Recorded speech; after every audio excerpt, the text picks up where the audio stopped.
Watch your headphones. Hey everybody, it's your boy Surge Dragon. Welcome back to another edition of the Heaven's Monsters podcast. Today we're covering, oh shoot, what was the date? Impact Wrestling on February 11th. Thank you. With me today at my pad is Mike Henry, Chris Petrie, and Andre Mitchell. So let's get started. What kicked off the show, my brother? The best of 5 series between Eddie Edwards and the unbreakable Big Mike. Michael Elgin. I'm not a fan of Big Mike. Yeah. This guy is a bully. Yeah, loves to put people in the hospital. Yeah, yes, he does. And who won the match? He did, because he is 2-0, and he is 1 away from a clean sweep.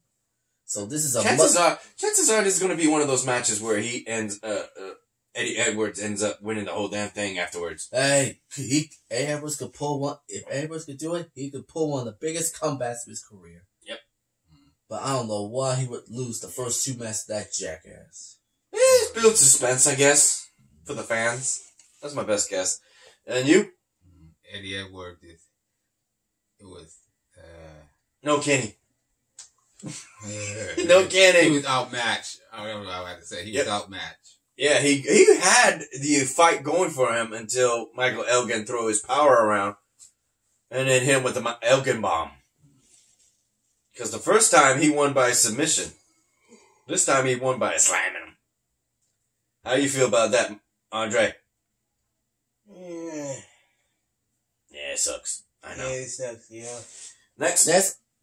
Gabby Loran interviews the longest reigning Knockouts champion, Ty Valkyrie, a pair of her huge title events against Jordynne Grace. And she just throws a fit. That she's beating everybody, but Jordynne Grace is not going down without a fight. And we'll save the Jordynne Grace drama for a little bit later. Yeah. What's next? Next up, Madman Fulton versus Tessa's fiance, Daga. 1/4 of OVE, that is. Yep.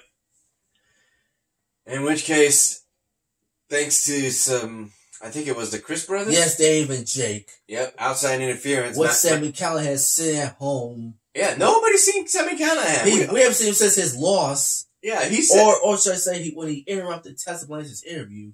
Yep. That he cast in his rematch so he could get his world title back. Yeah, he said it. He's gonna, you're not gonna see him coming. With this rate, yeah, you're not. He decides to show up out of nowhere. God, man, that's gonna be a bad sight. Well, like I said, the Chris brothers interfered. And Madman Fulton won the match. Or was it disqualification? It was by pinfall. Damn. Cheaters! Cheaters! Next. The Moose trying to get the pain in his ass massage, but it didn't go thanks to... He has a massage girl working his lower back. Oh shit, I need that. I need that kind of massage. My lower back's been paining my back.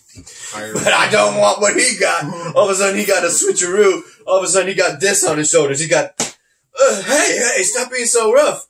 Okay, Moose, would you like an ass whooping today? He's like, bam, what the? He just stopped. And then he goes and rips his towel. He's like, oh. He's wearing his freaking red tights. What the hell? That was funny. And then he goes and whips him with the towel. Like a weapon or something. No, it's like a playful being. He's like, ow, ow. And breaking news. What? They're gonna slug it out on February 22nd on Impact Plus Sacrifice. In what match? Regular match? I guess in singles match. At Sacrifice. Make it a towel whip match. Make it a towel whip match. It's just gonna be a regular match. No, have it, what do you call it? What's the guy with the manhood? The sleaze ball? What's his name? Valvius? No, the sleaze ball, the guy. Oh, shit. Right? Rhino. No, he has a match with, Rob Van Dam, too. Oh, was it Joey Ryan? Joey Ryan, and have him as a special match and have a baby oil match. And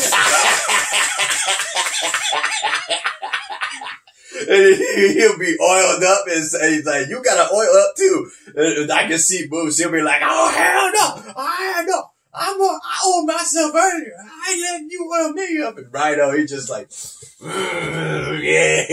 It just disturbingly rubs himself. That'd be funny. That'd be entertaining. It's like disturbing but entertaining. Like, I can hear the fans, oil him up. Oil him up. Like, what the hell is wrong with the freaking fans? They lost their damn mind. I bet they did. Nah, but nope, that's not gonna happen. If they does, I'm laughing myself. How would you feel about that, Andre? I don't know. He's looking like, picture that. Leave it all up to you. Alright. What's up? What's next, Mikey? Next, the tag team match. Next up, tag team champions the North versus Bob with TJP. That would be an interesting match, though. That would be pretty cool. Thanks to Fowler, who rolled up Pace to score the victory. Yeah.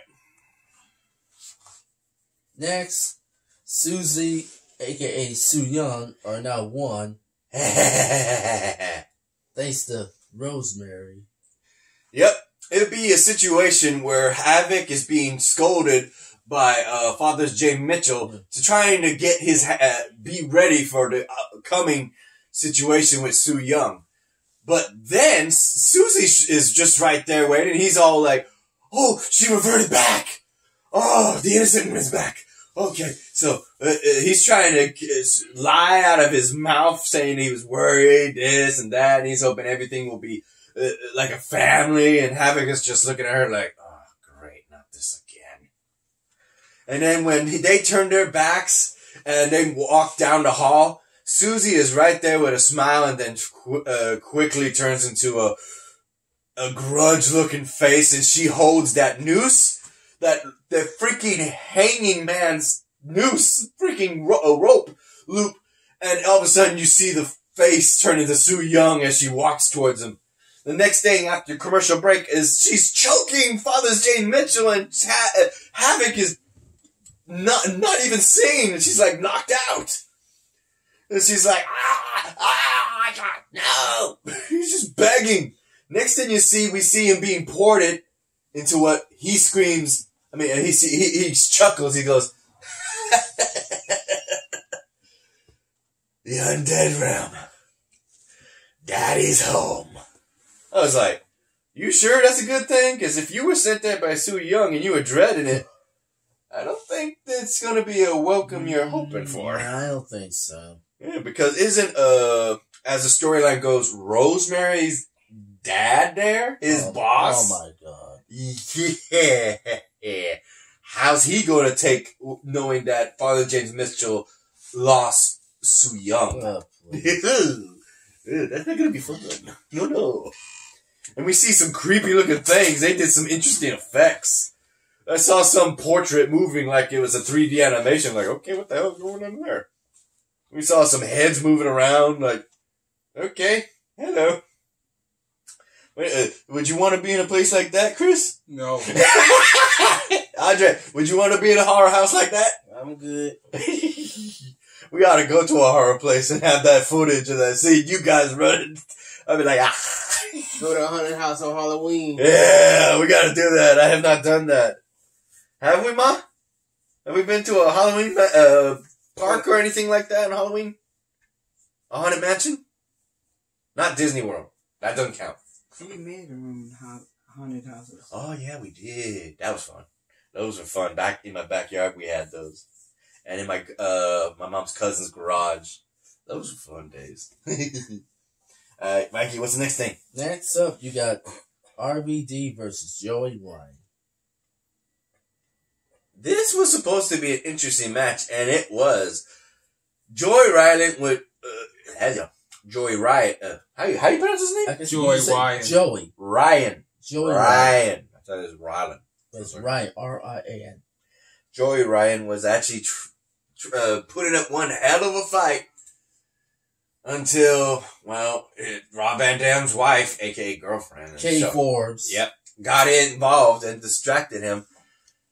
And it ended up in Rob Van Dam's favor. With a 5-star frost splash. And he was the first one to actually counter that weird gimmick that everyone seems to do is that he has them telling him, touch it! He says, touch it! And it's like, they want him to touch it. The strongest manhood. Like, I'm still tripping over that. Like, why would you want someone else to touch your crotch? And then when they do, when he forces them to grab it, it's like it has a mind of its own. He starts pumping it and he flips his opponent. He did it one time with so many men's. That was funny. One guy touching his crotch. He makes that other guy who comes in touch the first guy's crotch. And then chain reaction like the human centipede, but with men touching each other's crotches. And Eddie Woodward would be like, you know what? Screw it. I'm joining in. Let's go. And he flips them all. We're like, I'm still tripping over that. Like, how? I don't want to be near that kind of concept. No, but just knowing that you're touching some other man's crotch. Like, come on. But it's fun gimmick, apparently, because everybody wants to see it. Everybody says, touch it, touch it, touch it, touch it. Like, yep, this is the world we live in wrestling today. Where everybody's telling you to touch his manhood. See, I can't even say with a straight face. But, nonetheless, to my point, Rob Van Dam's the first to counter it with the Norinagi, right?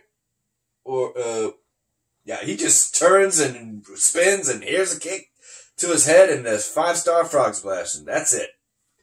Damn, another win for Rob Van Dam and his cheating ways with his his 2 women. How can you beat that? He's literally, his wife has a girlfriend that's also your girlfriend in real life. How do you beat that? He won. In a lot of men stereotypes, he won. He has an Instagram photo where he has those 2 girls with 2 other girls. You gotta line up with 4 asses behind them. How do you beat that? How do you beat that? Everybody literally wants to boo him, and they made that into a concept, into a character. It works. There you go. Next one. Next up, you mentioned Father Jace Mitchell look back inside the undead realm. There you go. We talked about that. Yeah, how do you feel about Rob Van Dam having it all when it comes to stardom, money, fame, fortune, and women? You jealous? No. No, you lie. You lie. I'm not lying. Yeah, you know, it's like they say, you got the 5 Bs. In which case he's got, holy crap.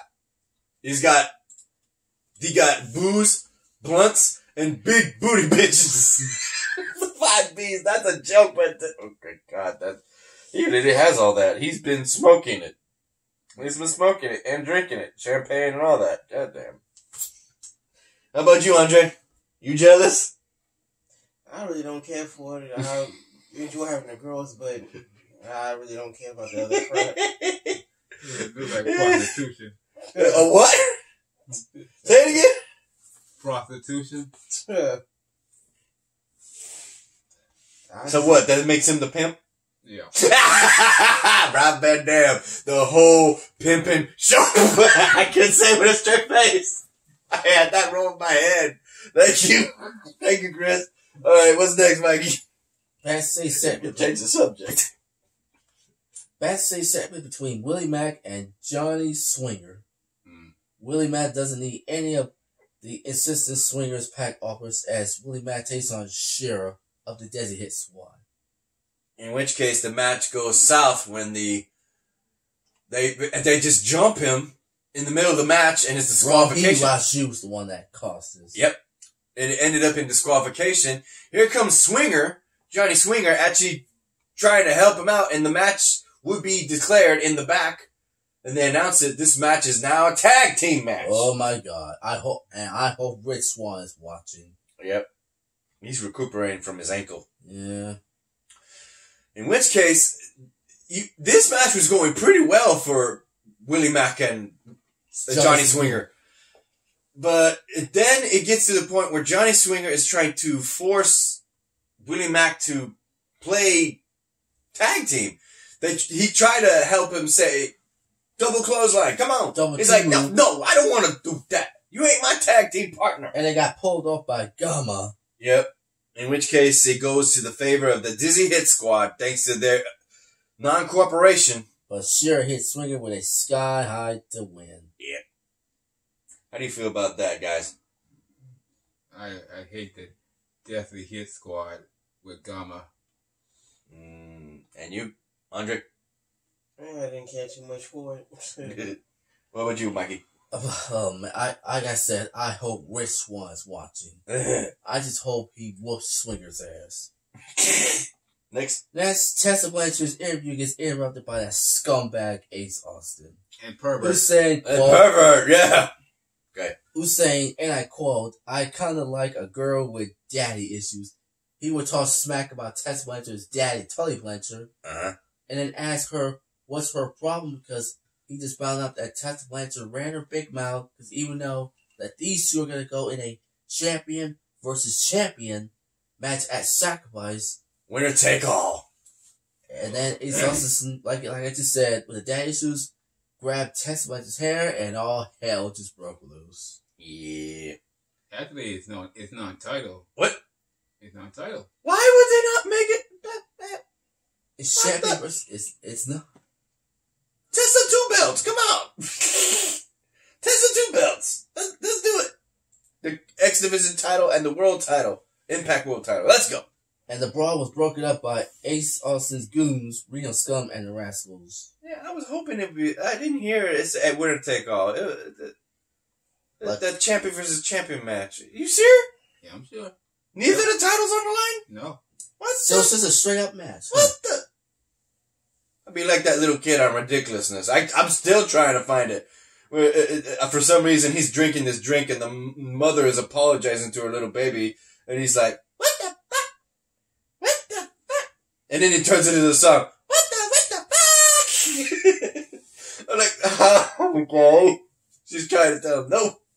He's still saying it with a smile on his face, and they're laughing. And you can hear everybody in the background laughing. Right. And this coming Tuesday, it will be Tessa, Trey, and Tommy Jr. versus Ace Austin and Reno Scum in a 6-person tag team. That's gonna be good. Next. And then the world must listen to my message.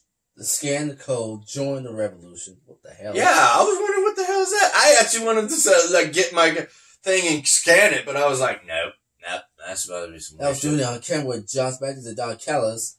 There's another mysterious. Yeah, it says ICU. I don't know what the hell that is. Is that supposed to be abbreviated for something? In ICU. I don't know what it meant. I was trying to say it's something like in someone we trust. Somebody's name starts with a. Who cares? I don't know. And then the final match. Oh, here's a good one. I can't stand you. Mm-hmm. I can't. No, wait, nope. There's a fourth letter. I can't see you. I can't see you. Who cares? Who cares? We'll just move on. Damn it. It still adds a freaking fourth letter. Go ahead. And finally, Taya Valkyrie puts her title on the line against Jordan Grace. And, ooh. Did she win? Before we get to that, go ahead. Just as you thought Jordan Grace had the match won, out comes Taya Valkyrie's puppet. Johnny Bravo. Thank you, John E. Bravo, to distract the referee to not let Jordan Grace get the victory, but Jordan Grace had other plans. Yep. Yeah, now I remember. He actually tried to stop her from doing the senton from the top rope. He puts himself in harm's way, and she says, "Oh well, just senton the both of them," and then she throws his ass out, and then she does the finishing special on Taya Valkyrie. And then she wins the title! The Grace Driver and puts it in the Taya Valkyrie's Reign of Terror. So now the question is, who's next in line? Is it going to be Rosemary? Is it going to be Master Ray? Or Hogan? Or Taya Valkyrie for a rematch? I don't think so. Or don't be surprised. This ain't WWE, so they can get rematches. Or don't be surprised if it's Tessa Blanchard, like you just said, Mm-hmm. Tessa 2 belts. What about the chick in the glasses? The chick with the glasses? It's the chick who says, it's all about me. Oh, Tennille Dashwood. There you go. But we know it's Emma. We haven't seen her in weeks or months. Yep. But like I said, Hopefully it's not Kiera Hogan and Madison Rayne. So it's either Rosemary, Tessa, or Tennille. Hey, we'll have to wait and see. It's one of these three. And that's how Impact Wrestling would come to an end. Alright, before we end this, a shout out to all our Heaven Monsters podcast members. We have Xavier Hill, Mike Henry, and Andre Mitchell. A link to their YouTube pages will be in the descriptions down below, as always. And a remaining shout out to Chris Petrie, T-Money, Renee, Farrell, and Delvin. So, that it, boys? That's it. For this one? That's Alright. And I heard that phone call. I know where that's going. So with that said, if you like this video, give it a thumbs up. You didn't? Give it a thumbs down. Hit the subscribe button, like the content, hit that notification bell for the next Heaven's Monsters podcast. AEW. Yeah. February 12th. I'm Silver Dragon. This is Mikey. This is Chris Petrie. And this is Andre. We'll see you next time. Bye.